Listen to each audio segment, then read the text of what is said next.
মৰমৰ ছাত্ৰ ছাত্ৰীসকল, আজি আমি নৱকান্ত বৰুৱাদেৱে ৰচনা কৰা নিয়ৰৰে ফুল গীতটিৰ বিষয়ে আলোচনা কৰিবলৈ লৈছোঁ। প্ৰথমে গীতিকাৰ নৱকান্ত বৰুৱাৰ চমু পৰিচয় দাঙি ধৰিছোঁ।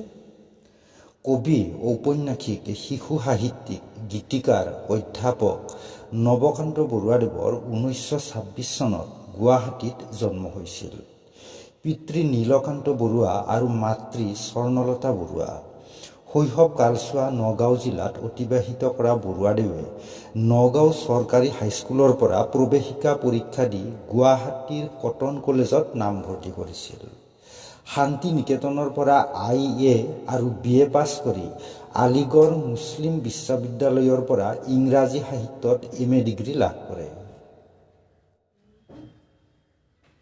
যোৰহাটৰ বি বৰুৱা মহাবিদ্যালয়ত অধ্যাপনাৰ কাম আৰম্ভ কৰি তেতিয়াৰ কটন মহাবিদ্যালয়ৰ উপাধ্যক্ষ ৰূপে অৱসৰ গ্ৰহণ কৰে। হে অৰণ্য হে মহানগৰ, এটি দুটি 11টি তৰা, জ্যোতি আৰু কেইটামান স্কেচ, সম্ৰাট, ৰাৱণ, মোৰ আৰু পৃথিৱীৰ, ৰত্নাকৰ আৰু অন্যান্য কবিতা, এখন স্বচ্ছ মুখাৰে, সূৰ্যমুখীৰ অংগীকাৰ, ৰাতি জিলমিল তৰা জিলমিল, দলঙত তামিঘৰা আদি কাব্য সংকলন, কপিলীপৰীয়া সাধু, ককাদেউতাৰ হাৰ, গৰমা কুঁৱৰী, মানুহ আটাইবোৰ দ্বীপ, অপদাৰ্থ, পাতাচাৰা আদি উপন্যাস, শিয়ালি পালেগৈ ৰতনপুৰ, আখৰৰ জখলা, ভট উকাৰে ফু, মাখনৰ কুকুৰা পোৱালি, মনত পৰাৰ শব্দ, মই তুনিয়ে তুনতুনালো, গোলাপ আৰু বেলি ফুল, কিশোৰ ৰামায়ণ, কিশোৰ উপনিষদ আদি শিশু সাহিত্য, অসমীয়া চন্দ্ৰশিল্পৰ ভূমিকা, কবিতাৰ দেহ বিচাৰ আদি আলোচনামূলক গ্ৰন্থ, মোৰে ভাৰতৰে ৰমণীয়, শিৰলুৰ সহ নৱকান্ত বৰুৱাৰ ঘৰুৱা মেল, কথাৰ মাজৰ বতৰা আদি ৰচনা সংকলন, ভ্ৰমণ কাহিনী, দেশে দেশে মোৰ দেশ, বহুকেইখন অনুবাদ গ্ৰন্থ, গীতৰ একমাত্ৰ সংকলন, মনৰ খবৰ আদি অনেক গ্ৰন্থ সম্ভাৰেৰে অসমীয়া সাহিত্যৰ ভঁৰাল চহকী কৰি গৈছে।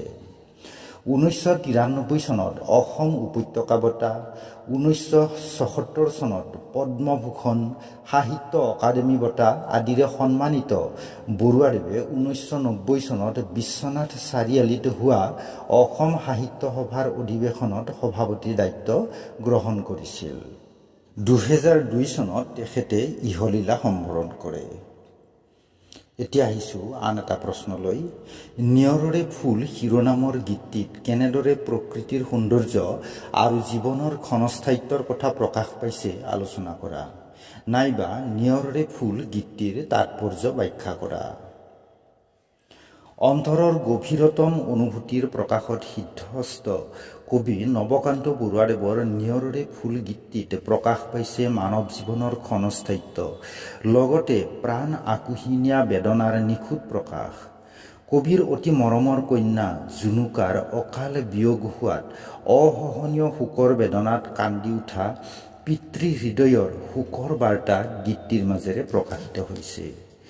জীৱন ক্ষণস্থায়ী কিন্তু অতি সুন্দৰ, সেইকাৰণে মানুহে প্ৰবল দুখ কষ্টৰ মাজতো জীয়াই থাকিব বিচাৰে।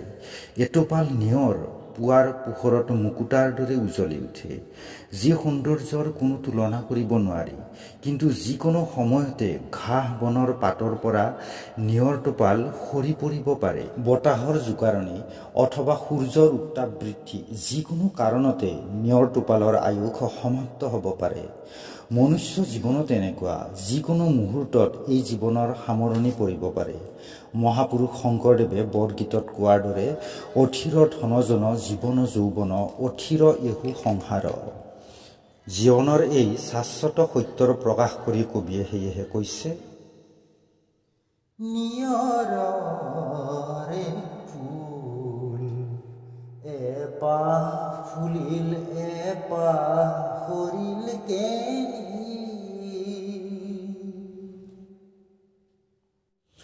কোনো আগজাননী নিদিয়াকৈ জীৱনলৈ হঠাতে মৃত্যু আহিব পাৰে।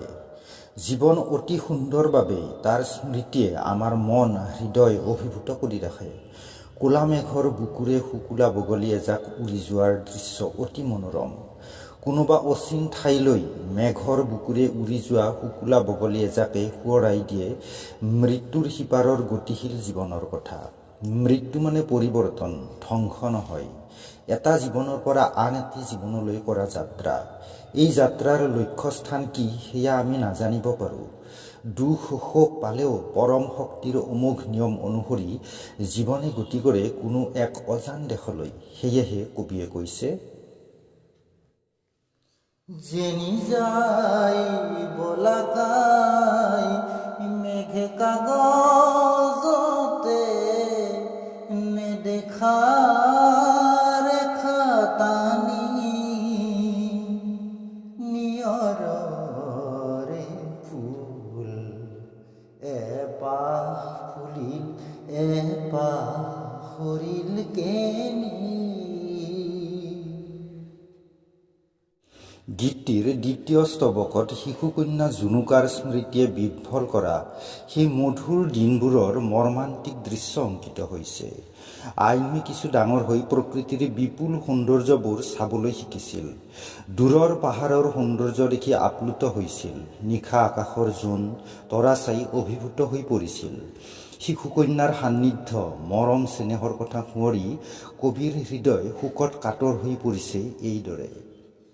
আইনুজনীৰ চকুৰ মণি দূৰৰ পাহাৰ নাচিছিল, সেই পাহাৰে ৰাতিৰ মায়া আকাশ হৈ পৰিছিল। আইনুৰ হাঁহি, আনন্দ, মৰম চেনেহত কবিয়ে পাহৰি গৈছিল জীৱনৰ সমস্ত দুখৰ কথা। জীৱনৰ আন্ধাৰবোৰ আঁতৰি গৈ পোহৰলৈ ৰূপান্তৰ হৈছিল। দেৱশিশুৰ ঠুনুক ঠানাক অমাতৰ মাত, নিষ্পাপ হৃদয়ৰ আৱেগ অনুভূতিয়ে পিতৃ মাতৃৰ জীৱনৰ সমস্ত দুখ কষ্টৰ কথা পাহৰাই দিয়ে। হেজাৰ অন্ধকাৰৰ মাজতো আনন্দৰ পোহৰ বিচাৰি পায়। সন্তানৰ সুখেৰে জীৱনক সুখী কৰাৰ বাট বিচাৰি পায়। সেইকাৰণে পিতৃ মাতৃয়ে অসীম কষ্ট ত্যাগ স্বীকাৰ কৰিও সন্তানৰ সুখ বিচাৰে, আনন্দ বিচাৰে। সেয়ে কবিয়ে কৈছে, অন্ধকাৰৰ টোপাল মন, অন্ধকাৰৰ টোপাল মন গান হৈ সৰি পৰিছিল। অন্ধকাৰৰ এটোপাল মম গান হৈ সৰি পৰিছিল। অন্ধকাৰবোৰ গানলৈ ৰূপান্তৰ হোৱা বুলি কৈ কবিয়ে বুজাইছে জীৱনৰ সহস্ৰ দুখ কষ্ট তেওঁৰ কণমানি কন্যাৰ সান্নিধ্যত সুখ আনন্দলৈ ৰূপান্তৰিত হৈছিল। সকলো পাৰ্থিৱ সৌন্দৰ্যৰ মাজতে থাকে অপাৰ্থিৱ সৌন্দৰ্য। কণমানি আইনুজনীৰ আগ্ৰহ, আনন্দ, হাঁহি ধেমালি সকলো যেন কোনো আকাশী পৰীৰ লীলা মাধুৰ্য। তাৰ লগতে শিশুৰ মনেও আকাশী পৰীৰ কল্পনাতে বিভোৰ হৈ থাকে। গান গাই গাই হাতত যাদুকাঠি লৈ মূৰত সোণালী মুকুট পৰিধান কৰি শুভ্ৰ বস্ত্ৰ পিন্ধি মেঘৰ আঁৰৰ পৰা শুকুলা ডেউকা কোবাই আকাশী পৰী যেন ধৰাধামলৈ নামি আহে। সিহঁতে আকাশৰ তৰাৰ সৈতে ধেমালি কৰে, নানান খেলা খেলে। পৰীক নিষ্পাপ, নিষ্কলুষ, পবিত্ৰ শক্তিৰ প্ৰতীক বুলি গণ্য কৰা হয়। কবিৰ শিশুকন্যা আইনু আছিল যেন তেনে এক পবিত্ৰ আত্মা, যি পৰীৰ দৰে হঠাতে এদিন অদৃশ্য হৈ গ'ল। শব্দময়ী পৰীৰ ৰাণী, শব্দময়ী পৰীৰ ৰাণী উৰি আহিছিল গণি গণি তৰাৰ মালাৰ মণি। এপাহ ফুলিল এপাহ সৰিল কেনি। শব্দময়ী পৰীৰ ৰাণী উৰি আহিছিল গণি গণি তৰাৰ মালাৰ মণি। তাৰ পাছতো আইনুজনীৰ অস্তিত্ব কবিৰ বাবে নিশ্চিহ্ন হৈ নগ'ল। প্ৰকৃতিৰ বিবিধ উপাদান তথা সৌন্দৰ্যৰ মাজত আইনু জীয়াই থাকিল। প্ৰভাতী কিৰণে উজ্বলাই তোলা নিয়ৰৰ মণি দেখি কবিয়ে তাৰ মাজতেই আইনুজনীৰ অস্তিত্ব দেখিবলৈ পাইছে। সেয়ে কবিয়ে কৈছে, সেই কণ্ঠমণিৰ গুণগুণনি সৰি পৰি বনৰ নিয়ৰ হৈ এপাহ ফুলিল এপাহ সৰিল কেনি। সেই কণ্ঠমণিৰ গুণগুণনি,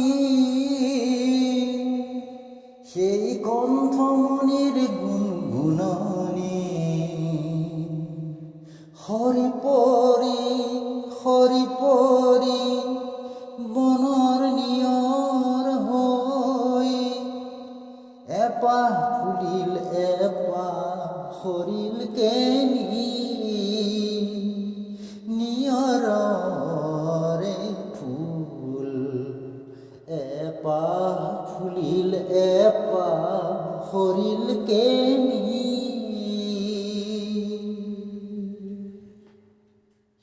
এইদৰে গীতিকাৰ নৱকান্ত বৰুৱাদেৱে নিয়ৰৰে ফুল শিৰোনামৰ গীতটিত মানৱ জীৱনৰ ক্ষণস্থায়িত্ব, জীৱনৰ সৌন্দৰ্য, কাৰুণ্য, জীৱনৰ অমোঘ সত্য আদি বিভিন্ন দিশ সুন্দৰ কাব্যিক অভিব্যঞ্জনাৰে প্ৰকাশ কৰিছে।